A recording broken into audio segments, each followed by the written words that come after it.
Terima kasih Anda yang baru saja bergabung bersama kami di seputar Bali Pagi akhir pekan. Sudah hadir seorang pendidikan anak usia dini ya. Ada Bapak Nyoman Sarjana.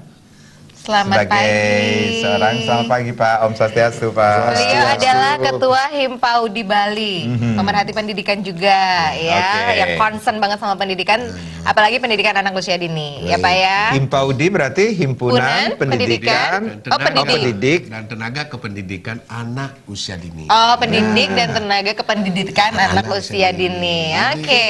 Nah, nanti mau tanya nih, seberapa pentingnya sih betul, pendidikan PAUD itu? karena ini juga masih rancu-rancu nih. PAUD itu PAUD sama TK apa sih bedanya gitu kan? Kalau dulu saya sama Yupi cuma bisa TK doang, Pak. TK ya. Ada PAUD-nya. Ya nanti kita ngobrol ya, Pak. Zaman kita mungkin belum ada PAUD kali ya. Belum ada, memang belum ada PAUD ya. Apalagi zaman kamu, zaman yang lebih panjang daripada aku. Tapi aku dapat TK loh. Aku juga TK, bangga loh aku jadi TK. Lebih muda ya? Lebih muda. Lebih muda, Pak. Kita satu angkatan, Pak. Saya kakak kelasnya dulu di TK. Kalau saya kakek kelasnya. Oke, tapi sebelum kita ngobrol, katanya punya informasi masih. Betul, ini dia. Pemirsa, minimnya minat anak-anak atau siswa sebagai generasi penerus membaca aksara Bali harus disikapi semua komponen. Pemerintah harus senantiasa hadir untuk meningkatkan minat anak-anak atau siswa gemar membaca aksara Bali sebagai upaya penguatan budaya Bali melalui pendidikan. Hal tersebut disampaikan akademisi Universitas Ngurah Rai, Ana Agung Gede Raka. Pihaknya prihatin menurunnya minat anak-anak untuk membaca aksara Bali. Hal ini tentu berimbas pada adat dan budaya dan harus segera disikapi oleh semua komponen. 3 hal yang penting dilakukan, yakni dimulai dari pendidikan PAUD 3 SMA, aksara, tulisan Bali mulai dibuatkan kurikulum, layaknya yang pernah ada seperti buku Tantri dan Kambing, karangan I Gusti Bagus Sugriwa. Sehingga siswa dapat memahami, menulis, membaca aksara Bali. Pemerintah agar membuatkan panggung untuk lomba-lomba aksara Bali, sehingga dapat mendatangkan uang atau penghasilan seiring tingginya kebutuhan konsumtif di Bali. Harus dicarikan jalan keluar lagi, artinya bagaimana supaya dia setelah menguasai sastra Bali dan yang lain-lainnya, itu dia bisa mendatangkan uang. Gitu. Bukan apa-apa, karena kita terus terang, di Bali ini sekarang kita kan sudah mulai konsumtif sekali, semua hitung-hitungannya adalah mendapat penghasilan. Nah tentunya di sini juga seperti yang saya katakan tadi, pemerintah harus hadir, mulai dari penguatan bidang pendidikan, kemudian membuatkan panggung dia untuk berkreasi seperti lomba-lomba, dan sekaligus jadi memberi bagaimana nanti dia mendapat penghasilan dari apa yang dia dapatkan itu. Itu kira-kira. Dalam hal ini mungkin semacam lapangan kerja itu, lapangan kerja ya? Iya, lapangan pekerjaan lah. Misalnya seperti dulu, contoh misalnya, di tahun 50-an orang berkesenian Bali itu kan sedikit. Tapi begitu Pak Mandra jadi gubernur, dibuatkan panggung kan, semua. Kemudian lomba-lomba dan lain sebagainya. Sekarang kan dengan sendirinya menjadi marak itu semua kan, dan itu semua mendatangkan uang, akhirnya dia ngajar di sini, ngajar di sana, menitari kan, dan sebagainya. Diharapkan jam pelajaran kurikulum bahasa Bali dapat ditambah di masing-masing tingkatan sekolah. Sufiatna, Bali TV. TK itu bagian dari Ngobrolnya tahan dulu, TK itu bagian dari gitu ya. Ini makanya kalau setiap hari Minggu itu usahakan nonton Bali TV ya, seputar Bali Pagi akhir pekan. Benar sekali. Karena emang bintang tamu kita itu nggak akan habis buat diajak ngobrol ya. Sekarang ya. Bener. Ngomongin tentang anak-anak, saya paling suka loh lihat anak-anak. Lucu-lucu ya. Lucu-lucu Lucu-lucu. banget. Walaupun sampai saat ini belum, Pak. Iya, makanya cari pacar dulu ya, baru kali baru punya Saya anak. karena muda ini karena selalu bergelut dengan anak-anak. Dengan anak-anak ya, luar biasa. Kami anak-anak juga, Pak. Iya, kami terlihat muda karena kebanyakan borak kalau Alin. Oke, Pak Nyoman Sarjana, beliau ini adalah Ketua Himpaudi Bali ya, Himpunan Pendidik dan Tenaga Kependidikan anak usia dini. Nah itu dia Pak, yang masih rancu. Himpaudi itu sebenarnya apa sih Pak? Tapi sebelum ke Paudi, ini aku mau ngomong, tanya Apa dulu itu? dong Himpaudi, Pak. Baik, jadi saya boleh cerita dengan pemirsa juga. Boleh, ya? boleh Pak, silakan Jadi Pak. pemirsa Ini tujuan kita Pak di luar sini. biasa, yang sudah hadir pada pagi hari ini.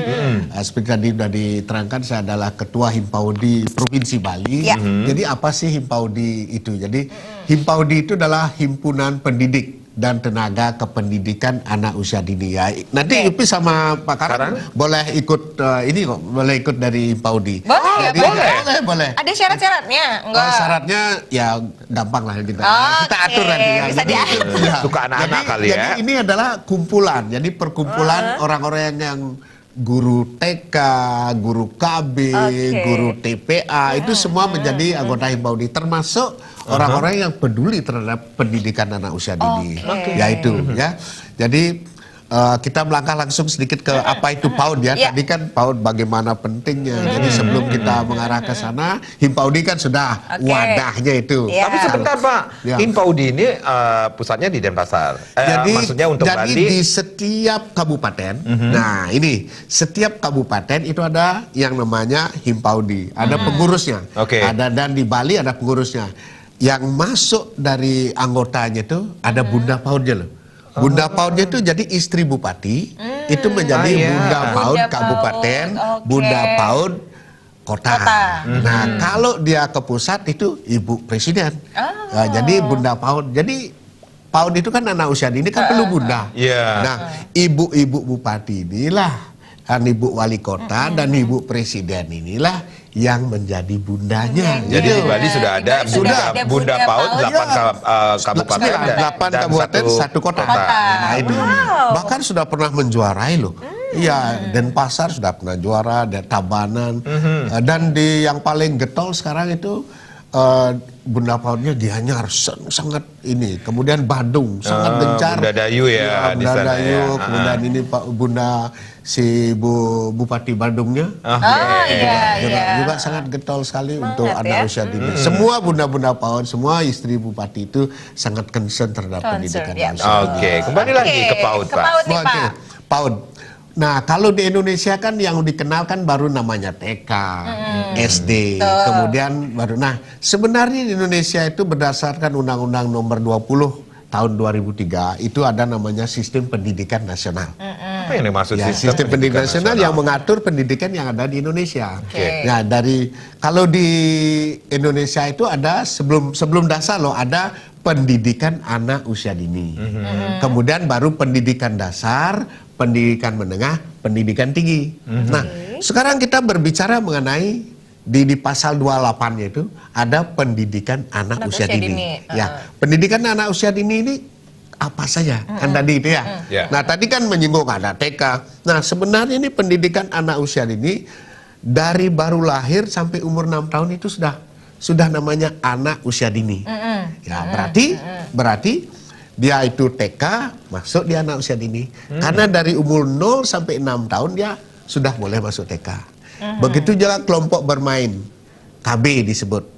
Jadi bukan PAUD TK, bukan. Jadi PAUD itu adalah layanan pendidikannya. Jadi layanannya. Jadi ada pendidikan anak usia dini. Sebelum dia ke SD, ada rancangan dari pemerintah kita. Sebelum dia SD dia ke PAUD dulu. Karena pemerintah sudah boleh dikatakan sejak tahun 99 ini is very important. Childhood. Jadi very very important. Jadi sangat penting yang namanya pendidikan anak usia dini itu. Jadi anak usia dini yang termasuk tadi itu dah TK. Ya. KB, kelompok bermain. Kemudian TPA, Taman Penitipan Anak. Nah, termasuk yang biasanya kan ke Banjar-Banjar. Yang ke Banjar-Banjar itu biasanya kan posyandu. Nah, itu sebenarnya termasuk anak usia dini. Nah, kemarin aku ke Banjar, setiap tanggal 9 di Banjarku ada. Harusnya kan ada penimbangan bayi, ada pemberian susu. Tetapi sebenarnya tidak hanya harusnya ya ke depannya di Banjar itu tidak hanya memperhatikan anaknya, memberikan makanan kacang hijau, memberikan susu. Yang penting sebenarnya juga diberikan pendidikan pada ibunya. Atau yang mengantarnya, mengasuhnya. Karena bagaimanapun juga kalau anak itu tidak ibunya yang mengasuh, tidak mengerti bagaimana caranya untuk memberikan pelayanan, memberikan asuhan kepada anak. Jadinya apa? Nah, maka itu sangat penting sekali bila nanti. Nah, sekarang ini sudah ada yang namanya 1 PAUD 1 desa. Bahkan Ibu Tia di Kepala Dinas Tia Kusumawardani di Dinas pendidikan. Beliau sudah merancang dulu 1 pound 1 Banjar.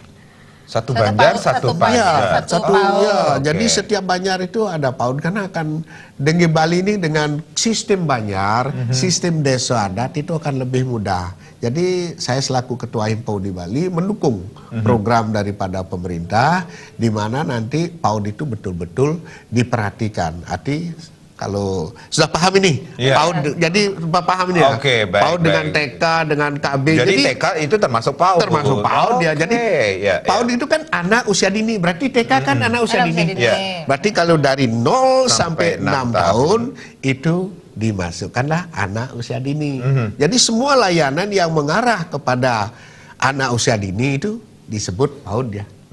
Betul. Jadi disebut PAUD. Jadi gitu. Paham dah? Iya, betul. Paham Pak, kita mengerti. Yang jadi pertanyaan nih kan anak pada orang tua nih pengen banget nih anaknya lebih lebih maju ke depan ya, selangkah lebih maju ke depan ya. Nah, kira-kira sistem pendidikan di PAUD sendiri itu gimana sih Pak? Ditahan dulu Pak, kita break dulu ya. Gak sabar nih. Kalau ibu itu udah gak sabar mau nanya-nanya. Ya, udah ibu ya? Belum. Belum. Saya masih mencari calonnya. Ya. Oke, jangan kemana-mana. Nanti sekolahkan di sekolah saya ya. Oke, siap Pak. Maksudnya anaknya apa ibunya? Jangan kemana-mana, kami akan kembali sesaat lagi. Anaknya dong, masa ibu?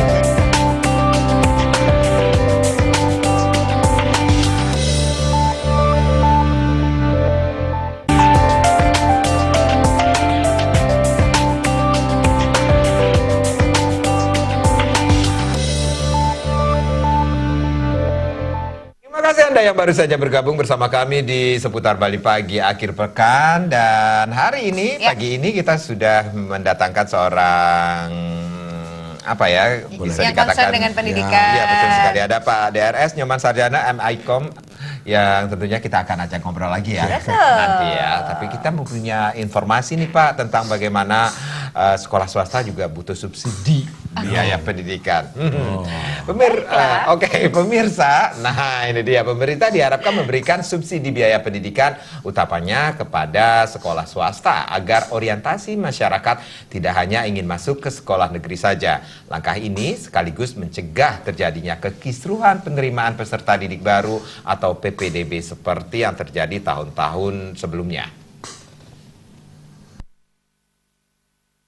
Pengamat pendidikan Made Gede Putrawijaya berharap pemerintah memberikan subsidi pendidikan kepada sekolah swasta, utamanya di tingkat SMA dan SMK. Sesungguhnya pendidikan tidak akan berjalan dengan maksimal tanpa dukungan dana. Oleh karena itu, meringankan beban orang tua, pemerintah seharusnya memberikan subsidi untuk biaya pendidikan para siswa. Menyongsong tahun ajaran baru 2019-2020 mendatang ini, diharapkan Gubernur Bali yang memiliki komitmen terhadap pendidikan memberikan subsidi pendidikan tidak hanya kepada siswa sekolah negeri, namun juga siswa di sekolah swasta. Subsidi tersebut sangat penting karena dengan subsidi dari pemerintah, SPP yang dibebankan kepada siswa sekolah swasta akan bisa dikurangi sehingga mampu meringankan beban orang tua. Langkah ini sekaligus menjadi langkah pemerintah dalam menghadapi terjadinya dikotomi antara sekolah negeri dan sekolah swasta. Hal ini perlu dilakukan oleh pemerintah. Jangan sampai pemerintah yang justru menganaktirikan misalnya sekolah-sekolah swasta itu sendiri. Jadi kami berharap banyak bahwa jangan lagi ada dikotomi antara negeri dan swasta, karena pada hakikatnya yang belajar di negeri maupun yang belajar di swasta adalah warga negara Republik Indonesia itu sendiri yang memiliki hak yang sama. Ya, kalau sudah disubsidi oleh pemerintah, itu berarti kan ada keringanan bagi mereka untuk bisa mendapatkan kesempatan belajar kalau tidak di negeri ya di swasta. Justru di swasta lah sebenarnya subsidi itu diberikan, sehingga dengan demikian sekolah-sekolah swasta bisa dikendalikan untuk tidak melakukan pungutan terlalu berlebihan. Langkah ini sekaligus menjadi cara mencegah terjadinya kekisruhan pelaksanaan PPDB seperti yang terjadi pada tahun lalu. Tidak hanya sekolah negeri, sekolah swasta memiliki kualitas yang sama dengan sekolah negeri. Calon siswa tidak harus memaksakan diri untuk masuk di sekolah negeri yang diinginkan. Jaya Kusuma, Bali TV. Swasta dapat subsidi nih. Oh, perlu ya. Perlu. Perlu dong untuk memeratakan dunia pendidikan, Oke, pemerataan setuju. namanya ya. Jadi jangan tumplek blek gitu, negeri itu aja. harapannya ya. Saya dulu di sekolah di luar negeri loh Pak. Oke. Swasta berarti. Sekolah swasta ya. Baik, kita kembali lagi nih Pak. Kita Ya, ngomongin Pak, pendidikan anak balik usia Baik dini. lagi Pak. Ya. Ini ada TK negeri gak sih Pak? Iya ya, TK negeri ya. Tapi ada ya Pak? Ada. Jadi memang kalau tadi kan mengenai TK, mengenai PAUD, PAUD, tadi, ya. jadi kan semua itu ada. Tergantung sekarang government kita, pemerintah yang memperhatikan apakah mau dinegrikan. Tapi kadang-kadang untuk sekolah swasta yang sudah dimiliki, yang sudah kuat mau dinegrikan, terutama PAUD-nya itu kan susah dia, karena bagaimanapun juga kan asetnya nanti menjadi negara kan gitu. Dan ada rule-rule yang harus Rule-rule-nya, ya. diikuti ya Pak ya. Tadi mengenai pendidikan, Pendidikan yang diajarin di PAUD tuh apa gitu Nah, loh, kalau Pak. dulu masih ingat nggak waktu TK kamu diajarin? Iya, udah gambar- diajarin nggak sih baca tulis? Baca tulis belum. Belum ya, gambar ya, gambar masih gambar gunung. gunung. Ada jalan. Ada jalan, jadi gambar gunungnya gitu, terus ada jalan. Itu legend gitu. banget ya. Bener ya. Itu kalau di PAUD sendiri gimana sih Pak? Baik, terima kasih. Jadi sebenarnya tidak salah. Kalau yang dulu itu tidak salah, cuman sekarang sudah lebih diarahkan. Artinya Diarahkan diarahkan kemana, Pak? Diarahkan ada kurikulumnya dong. Ada kurikulumnya. lebih jelas gitu sekarang Lebih ya. jelas. Kalau dulu mungkin yang penting dia datang, oke anak-anak menggambar, anak-anak bermain. Ya, jadi kalau anak usia dini itu sebenarnya bukan ditanya kamu sudah belajar, jangan begitu pertanyaan. Kamu sudah bermain, gitu. Oh, Ya. berarti nanyanya salah kalau main Salah. ini. Salah. Kalau Bukan gini. Tadi belajar apa gitu, ya, salah berarti salah. ya. Tadi main apa?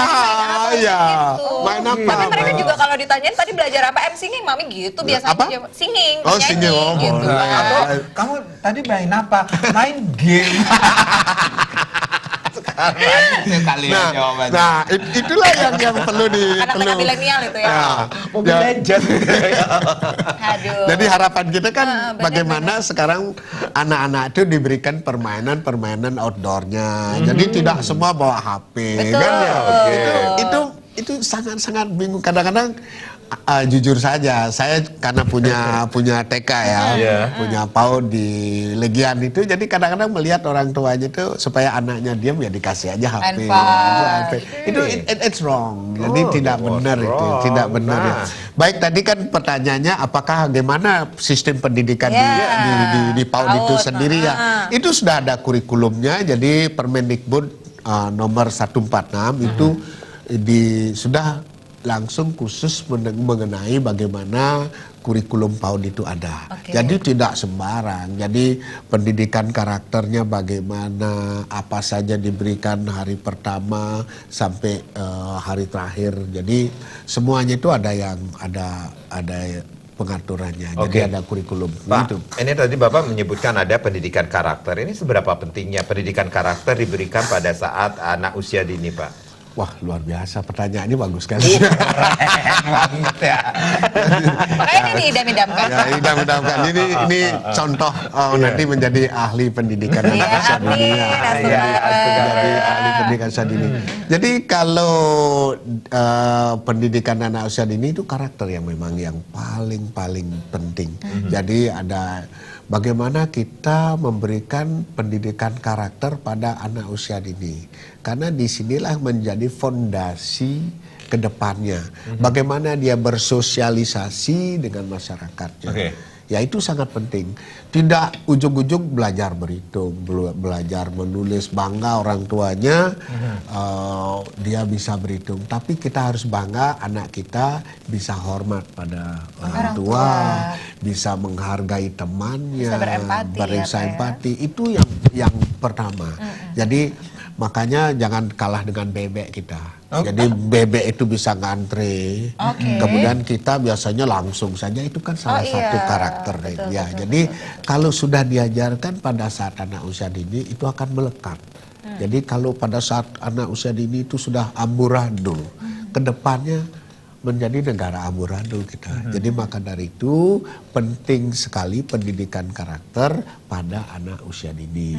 Dan ahli neuro, jadi ahli otak ini, itu dia ada penelitian dari umur 0 sampai 6 tahun itu daya serap otak itu sangat tinggi loh.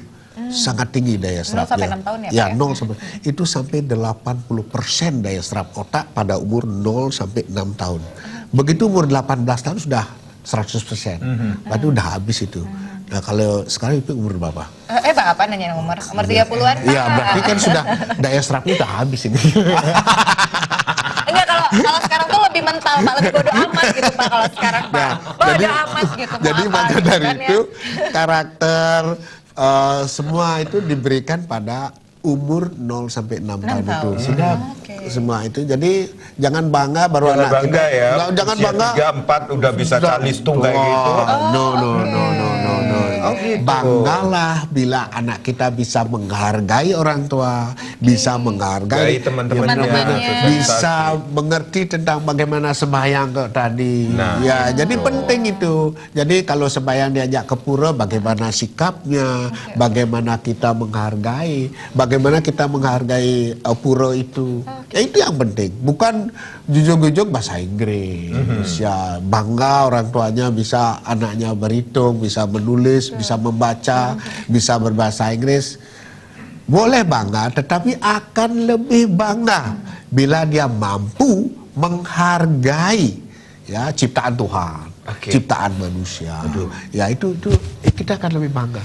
Maka dari itu, mulai sekarang harapan saya selaku Ketua Himpaudi Bali kepada masyarakat Bali Indonesia seluruhnya, ingin bagaimana banggalah bila anak kita mampu menghormati orang tua, mampu menghormati orang lain. Itu dulu anak usia dini. Nanti ke depannya belajar menulis berhitung itu gampang itu. Sangat Oke. Anak-anak juga, Baik. anak-anak juga masih bisa mencerna gitu ya pelajaran-pelajarannya. Tapi di 0 sampai usia 6 tahun itu sebaiknya memang diajarkan Karakter building. Karakter building is very important. Oke. Gitu ya. Kita dapat ini lagi, dapat pencerahan. Ya. Oke, nanti lebih cerah lagi di sesi berikutnya ya. Luar biasa loh Pak. Yumi, kita Pemirsa, break dulu ya Pak ya. Boleh, kita break boleh, dulu sebentar, boleh, Pak. Pemirsa, boleh, jangan kemana-mana, saat lagi kita akan segera kembali tetap di Seputar Bali Pagi akhir pekan. Tuh,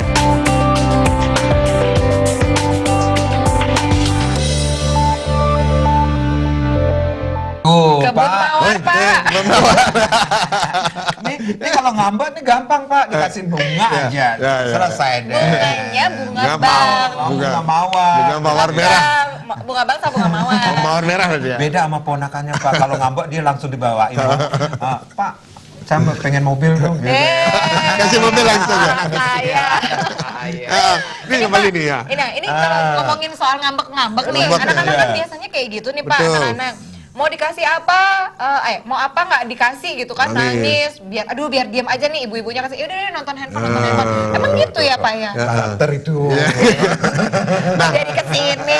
Oke, saya sampaikan sedikit ya. Jadi intinya gini. Jadi jangan dulu begitu dia menangis tiba-tiba dibantuin, apa-apa dibantuin. Jadi kemandiriannya kan tidak ada. Wah, Jadi, mandiri ya, Pak, ya. perlu diberikan kemandirian. Di mau diajarin juga Pak. Ajarin, itulah salah satu juga kalau kita apa-apa sudah dibantuin, kapan dia bisa belajar. Jadi kan kalau belajar dari diri sendiri kan jauh lebih lebih mantap kita. Nah, Jauh- tadi juga di waktu break Bapak bilang anak-anak itu unik. Uniknya seperti apa Pak? Ya, Ini jadi gimana? begini, kalau sebagai orang tua atau sebagai guru PAUD, kita harus ingat, artinya setiap anak itu berbeda. Jadi ada yang suka A, ada suka B, ada suka C, makanya di kelas itu ada namanya sistem sentra juga. Yang di sini ada belajar menjahit, di sini belajar menggambar, di sini ya belajar mainan banyak. Jadi anak-anak itu dibiarkan saja seperti apa yang dia suka. Jadi jangan diarahkan. Jadi pendidikan itu based on children. Nah, maka dari itu di sini menjadi guru PAUD itu sangat-sangat sulit. Boleh dikatakan kita harus menguasai banyak ilmu, psikologi, psikologi, kemudian keilmuannya seperti ini. Karena banyak ini, maka dari itu mohon izin juga saya sampaikan dalam kesempatan ini. di sini sekarang guru-guru PAUD non formal, ya, jadi sedang memperjuangkan nasibnya, Pak. Dan karena begini, karena Ini berbicara tentang SDM ya, Pak? ya tentang SDM. Jadi sekarang ini di Jakarta loh, di MK, guru PAUD, jutaan guru PAUD sedang ingin mendapatkan keadilan. Karena dipisahkan, ada guru PAUD formal, ada guru PAUD non formal. Nah sekarang ini mudah-mudahan pemerintah memperhatikan. Pemerintah memperhatikan, tidaklah dibedakan ada guru PAUD formal, guru PAUD non formal. Itu harapan saya, karena bagaimanapun juga dari tadi kita kan berbicara betapa pentingnya pendidikan anak usia dini tersebut. Kita pentingnya anak, berarti kita juga harus memperhatikan gurunya, perhatikan pendidiknya. Jadi tidak saja kita tahu itu penting, tetapi pemerintah dalam hal ini hendaknya juga memperhatikan yang namanya pendidik itu, guru itu. Jangan dibedakan, ada guru PAUD formal, guru PAUD non formal. Nah itu sekarang ada jutaan guru PAUD non formal ada di MK sekarang untuk boleh dikatakan memperjuangkan nasibnya supaya tidak dibedakan. Dan nanti mungkin Pak Karang sama Bu Yupi, kita ikut membantu mendorong pemerintah supaya membantu guru-guru memperjuangkan nasibnya. Itu ya. Mendapat hal yang terbaik ya. Mendapat hal yang terbaik, sehingga diperhatikanlah tidak ada lagi perbedaan formal non formal. Hanya di Indonesia loh yang ada begitu. Other country no. Only in Indonesia. Only Indonesia. Berarti selain anaknya yang unik, negara kita Negara unik ya. negaranya juga unik ya. Iya, benar. Oke, jadi nanti mohon disupport ya. Baik, Bapak ada yang ingin disampaikan kepada pemirsa Bali TV tentunya tentang bagaimana pendidikan PAUD ini, Pak? Baik, terima kasih pemirsa Bali TV yang saya banggakan, yang saya betul-betul terima kasih pada Bali TV pada pagi hari ini saya bisa menyampaikan betapa pentingnya pendidikan anak usia dini itu. Jadi satu, janganlah ujung-ujung anak-anak itu baru menangis diberikan HP. Kalau bisa kurangi penggunaan HP, berikanlah, ajak dia bermain, ajak dia ke lapangan, ajak dia ke pantai, itu jauh lebih bagus ya. Jangan di rumah saja, ajak dia ke wawasan, ke luar. Jadi kalau tidak perlu keluar negeri, di luar rumah saja sudah bagus ya. Itu yang paling penting. Jadi mulai sekarang ibu-ibu yang ada di rumah mulai mengisi diri. Kalau HP gunakan untuk mencari informasi bagaimana mengasuh anak supaya mendapatkan anak yang suputra kalau di Bali bilang. Terima kasih, itu saja, tidak usah banyak-banyak. Terima kasih. Kita dapat pendidikan lagi loh pagi hari ini. Edukasi ya, Senang bagaimana banget mendidik loh. anak ya. Kalau saya belum punya anak, tapi saya masih punya anak punya yang, keponakan yang lainnya. betul, atau kita gitu juga ya. bisa mengingatkan teman-teman kita yang mungkin sudah punya anak, mengingatkan tetangga-tetangga kita atau orang-orang terdekat kita ya kan. Terima kasih banyak loh. Ya, terima kasih. Pak Nyoman Sarjana ini luar biasa. Kapan-kapan kita undang lagi ya Pak ya? Sukses semua. Sukses semua. Bapak Nge. Thank you. Sukses selalu Sukses Pak. semua. Sebentar lagi katanya mau keluar negeri loh. Mengajak pendidikan juga nih, Ya, ya. jadi ya betul. Oke, baik. Pemirsa yang kemana-mana kita akan segera kembali sesaat lagi. Tetaplah bersama kami.